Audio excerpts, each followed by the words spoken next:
नमस्कार दोस्तों, स्वागत है आपका ब्लैक बोर्ड में। तो आज के इस वीडियो का हमने टॉपिक लिया है सर्वनाम। जी हाँ दोस्तों, आज के इस वीडियो में हम देखेंगे कि सर्वनाम किसे कहते हैं, इनकी परिभाषा क्या होती है, भेद कितने होते हैं, और साथ ही साथ दोस्तों सबसे इम्पॉर्टेंट जो कि परीक्षा में पूछा जाता है कि सर्वनाम कैसे पहचानें। इसके लिए दोस्तों हम आपको एक ऐसी ज़बरदस्त ट्रिक देंगे जिससे कि आप मात्र 2 सेकेंड के अंदर कोई भी सर्वनाम दिया होगा बड़े ही आसानी से पहचान जाएंगे। तो चाहे आप कोई भी परीक्षा देने जा रहे हो, चाहे सेंट्रल लेवल का एग्ज़ाम देने जा रहे हो या स्टेट लेवल का एग्ज़ाम देने जा रहे हो, जहाँ कहीं भी सर्वनाम पूछा जाएगा उन सभी परीक्षाओं के लिए बहुत ही इंपॉर्टेंट है। तो बिना किसी देरी के चलिए शुरू करते हैं। सबसे पहले दोस्तों देखते हैं सर्वनाम किसे कहते हैं। तो संज्ञा के स्थान पर प्रयुक्त होने वाले शब्दों को ही सर्वनाम कहते हैं। तो दोस्तों इसमें क्या होता है, जैसे कि आप लोगों को पता ही होगा कि मैं, तुम, हम, वे और आप, ये सब क्या है दोस्तों, सर्वनाम के एग्जाम्पल हैं। अब दोस्तों देखिए, पहला प्रश्न यहीं से बनता है कि सर्वनाम के भेद कितने होते हैं। तो दोस्तों सर्वनाम के कितने भेद होते हैं? 6 होते हैं। कौन कौन से होते हैं? पुरुषवाचक सर्वनाम, निजवाचक सर्वनाम, निश्चयवाचक सर्वनाम, अनिश्चयवाचक सर्वनाम, संबंधवाचक सर्वनाम और प्रश्नवाचक सर्वनाम। अब दोस्तों इन्हीं से रिलेटेड डिटेल में प्रश्न पूछे जाते हैं, इसलिए अब हम इनको एक एक करके देखते हैं। ठीक है, पहला है दोस्तों पुरुषवाचक सर्वनाम। तो जिन सर्वनाम शब्दों का प्रयोग वक्ता द्वारा खुद के लिए या दूसरों के लिए किया जाता है उसे हम क्या कहते हैं? पुरुषवाचक सर्वनाम कहते हैं। अब दोस्तों इनके बारे में, इनके भेद भी होते हैं, तो इससे रिलेटेड भी प्रश्न पूछा जाता है।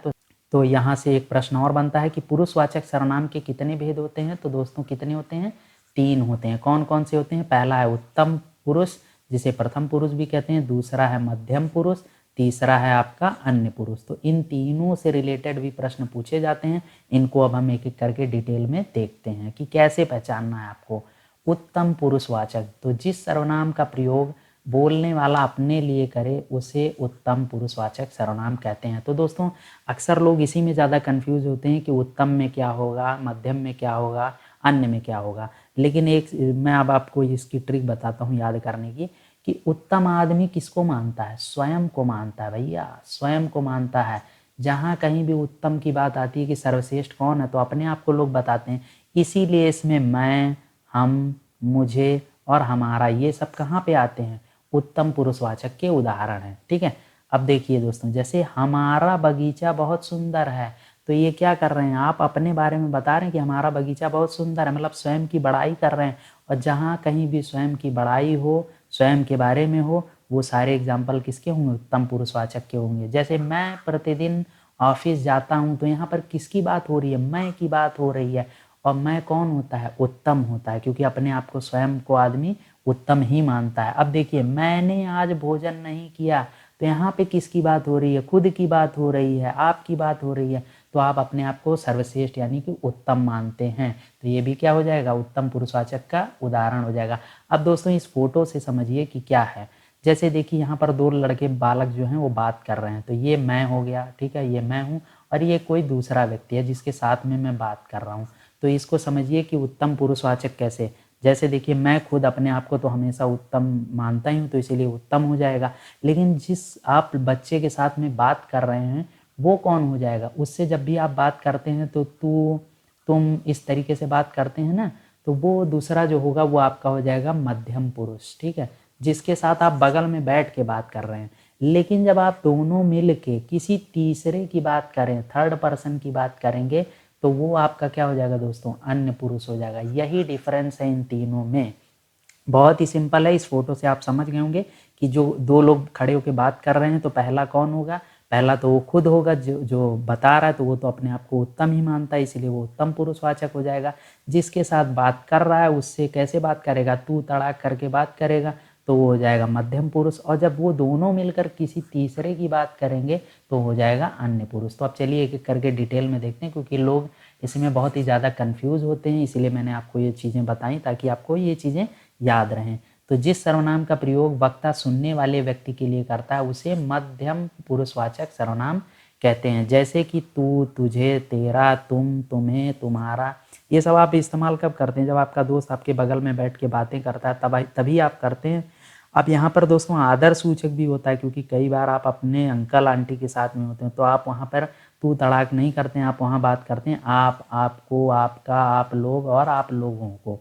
तो इस तरीके से बात करते हैं। तो इसका मतलब जब भी आप कभी, जैसे देखिए तुम बहुत अच्छा खाना बनाते हो, तो ये आप किसे कह रहे हैं? अपने दोस्त से कह रहे हैं जो आपके बगल में बैठा है। तो इसीलिए क्या हो जाएगा? मध्यम पुरुष का एग्जाम्पल हो जाएगा, जैसा कि मैंने फोटो में भी आपको यहाँ बताया था ना, उसी तरीके से। जैसे तुम मुझे पसंद हो, तो ये आप कब बोल रहे हो? या आप बगल में खड़े व्यक्ति से बोल रहे हो, इसीलिए क्या हो जाएगा? ये मध्यम पुरुष का एग्जाम्पल हो जाएगा। अब अगला देखिए दोस्तों, अन्य पुरुषवाचक किसे कहते हैं? तो जिस सर्वनाम का प्रयोग वक्ता किसी तीसरे व्यक्ति के बारे में बताने के लिए करता है, उसे अन्य पुरुषवाचक सर्वनाम कहते हैं। इसका एग्जाम्पल क्या है? जैसे वह, वे, या, ये, इसने इत्यादि। अब दोस्तों फोटो से अगर आपको याद होगा तो ये कौन था? ये उत्तम था। ये कौन था? ये मध्यम था। और जब ये दोनों मिलकर किसी तीसरे की बात करते थे तभी क्या होता था? वही तो अन्य पुरुषवाचक होता था सर्वनाम। तो यहाँ पे भी वही है। देखिए, वह फुटबॉल बहुत अच्छा खेलता है। अब आप दोनों मिलके बात कर रहे हो कि जो वह लड़का है वो फुटबॉल बहुत ही अच्छा खेलता है, ठीक है। तो ये बहुत ही होनहार विद्यार्थी है। तो यहाँ पर ये क्या है? अन्य पुरुषवाचक है। क्यों है दोस्तों? क्योंकि आप दोनों मिलकर बात किसी तीसरे की कर रहे हो कि ये बहुत ही होनहार विद्यार्थी है। आप एक दूसरे को नहीं बोल रहे हो। यह किताब उसकी है। यहाँ पे भी क्या हो जाएगा? यह किताब उसकी। आप इस लड़के से बोल रहे हो कि यह किताब किसकी है? किसी तीसरे पर्सन की है जो कुछ दूरी पे खड़ा होगा या कहीं पे होगा, ठीक है। तो इस तरीके से आपको अन्य पुरुषवाचक भी समझ में आ गया होगा। अब दोस्तों देखते हैं दूसरा हमारा क्या है? निजवाचक सर्वनाम। अब छोटे छोटे हैं बहुत ही, लेकिन परीक्षा की दृष्टि से बहुत इंपॉर्टेंट है। तो एक एक करके देखते चलिए, समझ में आपको आता जाएगा। तो जो सर्वनाम शब्द कर्ता के स्वयं के लिए प्रयुक्त होते हैं उन्हें क्या कहते हैं? निजवाचक। निजवाचक मतलब ही होता है दोस्तों कि खुद के लिए। तो ये एग्जाम्पल में देख लीजिए, जैसे स्वयं, आप ही, खुद, अपने आप। तो ये शब्द जहाँ भी आएंगे आप तुरंत समझ जाइए कि ये निजवाचक सर्वनाम है। जैसे उसने अपने आप को बर्बाद कर लिया, तो इसमें अपने आप आया ना, तो इसका मतलब वो निज अपने लिए कर रहा है, तो अपने आप को बर्बाद कर लिया भाई। तो इससे हमें क्या पता चल जाएगा कि ये निजवाचक सर्वनाम का एग्जाम्पल है। मैं खुद फोन कर लूँगा, इसमें क्या है? मैं खुद फोन कर लूँगा, तो खुद आ गया, मतलब ये स्वयं की बात कर रहा है, तो निज। तो इस तरीके से हो जाएगा। तुम स्वयं यह कार्य करो, तो स्वयं आ गया ना, तो स्वयं के मतलब क्या होता है? निज, अपने लिए बात कर रहे हो, तो तुम स्वयं यह कार्य करो। श्वेता अपने आप ही चली गई, तो अपने आप। अपने आप क्या होता है दोस्तों? ये देखिए एग्जाम्पल में अपने आप, ये निजवाचक सर्वनाम का एग्जाम्पल होता है। इस तरीके से आप इसको पहचान जाएंगे। आप देखिए दोस्तों, निश्चयवाचक सर्वनाम, इससे प्रश्न बहुत ही बनते हैं। तो जिन सर्वनाम शब्दों से किसी निश्चित व्यक्ति या वस्तु का बोध हो उसे निश्चयवाचक सर्वनाम कहते हैं। बिल्कुल नाम से ही पता चल रहा है, जैसे कि यह, वह, ये, वे इत्यादि। जैसे यह मेरी घड़ी है, तो इसमें कोई कन्फ्यूजन है? बिल्कुल नहीं है। बिल्कुल कन्फर्म कि ये जो घड़ी दिख रही है ये मेरी ही है। इसका मतलब क्या है दोस्तों? निश्चित है। तो यही इसलिए क्या हो जाएगा? ये निश्चयवाचक सर्वनाम हो जाएगा। वह एक लड़का है, बिल्कुल इसमें कोई कन्फ्यूजन है? वो लड़की है क्या? नहीं है, बिल्कुल नहीं है। मतलब यहाँ पे भी एक निश्चित व्यक्ति के बारे में बात हो रही है, इसका मतलब यह भी निश्चयवाचक सर्वनाम हो जाएगा। वे इधर ही आ रहे हैं, तो ये तो कन्फर्म है कि वे कहाँ आ रहे हैं? इधर ही आ रहे हैं। तो जब इधर ही आ रहे हैं तो इसका मतलब निश्चित है, तो ये भी क्या हो जाएगा? निश्चयवाचक सर्वनाम का एग्जाम्पल हो जाएगा। अब दोस्तों देखिए, यह कार मनोज की है, तो इसमें कोई कन्फ्यूजन रह गया? नहीं है भाई, बिल्कुल निश्चित है। तो ये भी निश्चयवाचक सर्वनाम का एग्जाम्पल हो जाएगा। ये कपड़े रेखा के हैं, बिल्कुल क्लियर है कि ये कपड़े किसके हैं। आपने प्रश्न खुद करके देखिए, ये कपड़े किसके हैं? तो आपने कहा रेखा के हैं, तो रेखा के हैं मतलब कंफर्म हो गया। तो जब भी कंफर्म हो जाए वो निश्चयवाचक सर्वनाम होता है। वह उनकी मेज है, तो किसकी मेज है? तो उत्तर में मिल रहा है उनकी मेज है, आपने इशारा करके बता दिया, तो इससे कंफर्म हो गया कि किसकी मेज है। तो ये क्या हो जाएगा? निश्चयवाचक सर्वनाम का एग्जाम्पल हो जाएगा। अब दोस्तों देखते हैं अनिश्चयवाचक सर्वनाम क्या होते हैं। तो जिन सर्वनाम शब्दों से किसी निश्चित व्यक्ति या वस्तु का बोध नहीं होता है उसे अनिश्चयवाचक सर्वनाम कहते हैं। नाम से ही पता चल रहा है कि जिसके लिए कुछ निश्चित ना हो। जैसे कुछ, किसने, किसी को, किन्हीं ने, कोई, किन्हीं को, ये सब शब्द कहीं भी आएंगे तो वो क्या हो जाएंगे? अनिश्चयवाचक सर्वनाम हो जाएंगे। जैसे देखिए, भिखारी को कुछ दे दो, तो यहाँ पे कुछ आ गया। अब कुछ दे दो मतलब कितना दे दो नहीं पता, 10 रुपए दे दो, 20 रुपए दे दो, 1000 रुपए दे दो, मतलब इसमें कुछ भी कन्फर्म नहीं है, कुछ भी दे दो जो मर्जी करे।